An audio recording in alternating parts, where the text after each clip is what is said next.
Capital green पे accident हुआ था, एक कार ने किया था उस बच्चे पे। ऐसे तो देवेंद्र जी वहाँ गए थे, स्टार हॉस्पिटल में थे, उन्होंने आश्वासन दिया था कि हम बच्चे का ट्रीटमेंट करा देंगे। एक दिन मैदान पर मैं एडमिट रही, उन्होंने पैसे देने से मना कर दिया। लड़की जिंदगी और मौत की लड़ाई लड़ रही है। अभी उसको कहा कि SMS में भर्ती करा देते हैं, वहाँ भर्ती नहीं किया। और रात को 1:30 बजे के आसपास बता रहे हैं महात्मा गांधी हॉस्पिटल में लेके गए हैं, वो भी प्राइवेट है। वो किसी प्रकार का कोई सहयोग नहीं हो रहा, ठीक है। और अभी जब अखबार में न्यूज आ गई, हमने प्रयास किया तब कह रहे कि हम सुबह 10 बजे जाके देखते हैं, ना उसको अरेस्ट किया है अभी तक। उसके बच्ची का ऑपरेशन नहीं हो पा रहा है, हेड इंजरी हुई है, बहुत नाजुक स्थिति में है, अनकॉन्शियस है। 72 घंटे से भी ज्यादा स्थिति हो गई है और वो अनकॉन्शियस है। उम्मीद है कि आप लोग उनको अप्रोच करें और तुरंत आ जाए तो बच्चे नहीं आएंगे बाहर के। 100 नंबर फोन करते हैं, 100 नंबर सबके पास है। मेरे मैं नहीं मिलूँ तो 100 तो है सब। चलो जल्दी है, चलो ठीक है। एडिशनल एसपी साहब कोई नहीं है। क्रिटिकल सिचुएशन है उसकी, वो जिंदगी और मौत की लड़ाई लड़ रही है बच्ची। अब आप लोगों कोई का सहयोग करने के लिए नहीं है। आपसे अनुरोध है कि आप उस सर, क्या आपका ये विरोध प्रदर्शन है, क्या आपकी मांग बताएं? सर, हमारे महाविद्यालय की एक छात्रा कॉलेज से लौट रही थी लगभग 12:30 बजे संविधान 26 नवंबर को। वापस लौटते समय कैपिटल ग्रीन के पास एक तेज स्पीड से आती हुई कार ने टक्कर मार दी।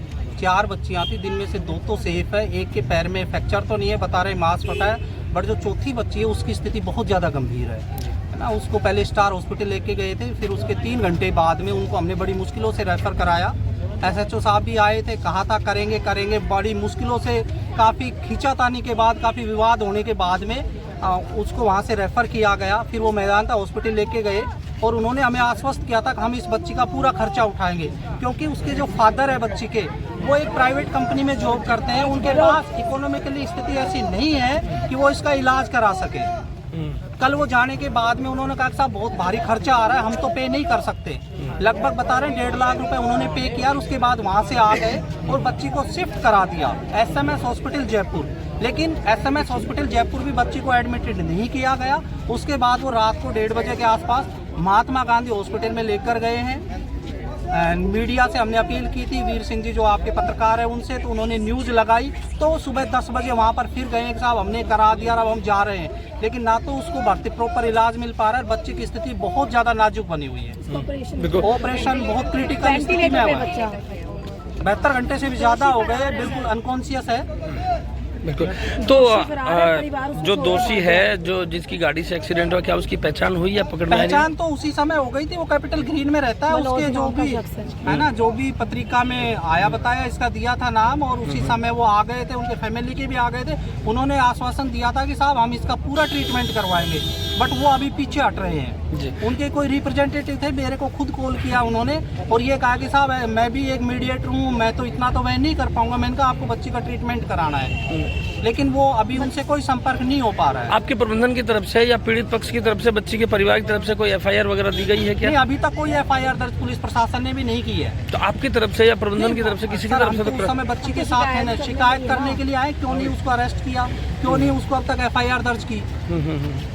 तो FIR की प्रक्रिया, तो अगर इस तरह की आप मांग करते हैं, आपको लगता है कि इस तरह की कोई गंभीर दुर्घटना है, तो कहीं ना कहीं FIR तो बनती है, FIR तो बनती है ना, आपकी तरफ से हो या परिवार की तरफ से हो, जिसकी तरफ से, जब इतना बड़ा मांग आप कर रहे हैं। सर, शुरू में ऐसा लग रहा था KGB में उन्होंने आश्वासन दिया था कि हम बच्चे का पूरा ट्रीटमेंट करा देंगे।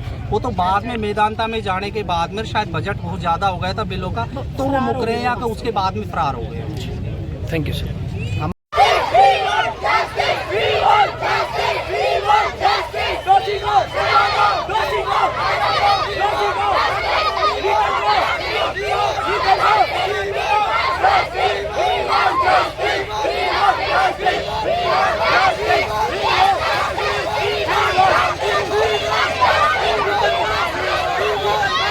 गार्जियन से बात हुई थी सर, मेरे से भी बात हुई थी, मैं वहीं था, उनके गार्जियन से बात कर। हाँ, बिल्कुल सही बात है। तो हमने कहा था बिल्कुल कि उसके फादर का था।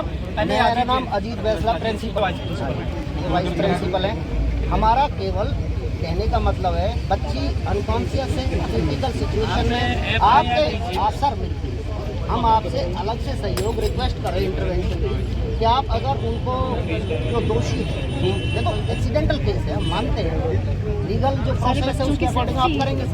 हम ये नहीं कह रहे कि आप अलग हट, लेकिन आपसे हम केवल यही सहयोग करते हैं कि बच्चे की ज़िंदगी बच जाए। क्या था मामला? सर क्या है प्रमाण? 26 तारीख को अपने बाबा मोहन राम रोड के ऊपर एक एक्सीडेंट हुआ और उसमें 2 लड़कियां इंजर्ड हुई, जिसमें एक की तबीयत ज़्यादा ख़राब थी। उनको अपने स्टार अस्पताल लेके आए, मैं भी मौके पहुंचा।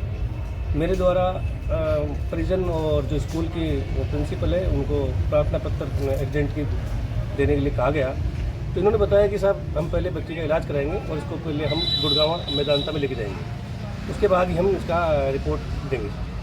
तत्पश्चात इनके द्वारा कोई रिपोर्ट उसमें दी नहीं गई। आज ये लोग एसपी ऑफिस के सामने आए हैं कि साहब हमारी एफआईआर दर्ज नहीं की, जबकि एफआईआर इस तरह की न तो प्रिजनल द्वारा पेश की गई और न ही कोई स्कूल प्रशासन की तरफ से कोई रिपोर्ट पेश की गई। आज इनके कहने पर मेरे द्वारा इनसे निवेदन किया गया कि आप रिपोर्ट पेश करें, आपकी एफआईआर दर्ज करके और जो भी विधिक सम्मत कार्रवाई है वो की जाए। कॉलेज प्रबंधन के कुछ लोग आए थे, उन्होंने कुछ मांग रखी, क्या वो मांग है आपकी तरफ से, क्या उसका अगला कॉलेज प्रशासन के द्वारा रखी गई कि साहब रोड के ऊपर बैरिकेड की व्यवस्था कराई जाए। इस संबंध में हमारी तरफ से संबंधित जो विभाग है उसको पत्र जारी किया जाएगा और उनसे पत्र जारी करके जो भी व्यवस्था है वो करवाई जाएगी। जिनकी गाड़ी से एक्सीडेंट हुआ था उनका वेरीफाई अगर हुआ हो या उनसे कोई संबंध हुआ हो तो उन पर क्या कुछ कार्रवाई हो पाएगी? अभी तक एफआईआर दर्ज नहीं, एफआईआर दर्ज करके जो भी कार्रवाई नियमानुसार की जाएगी। Thank you sir.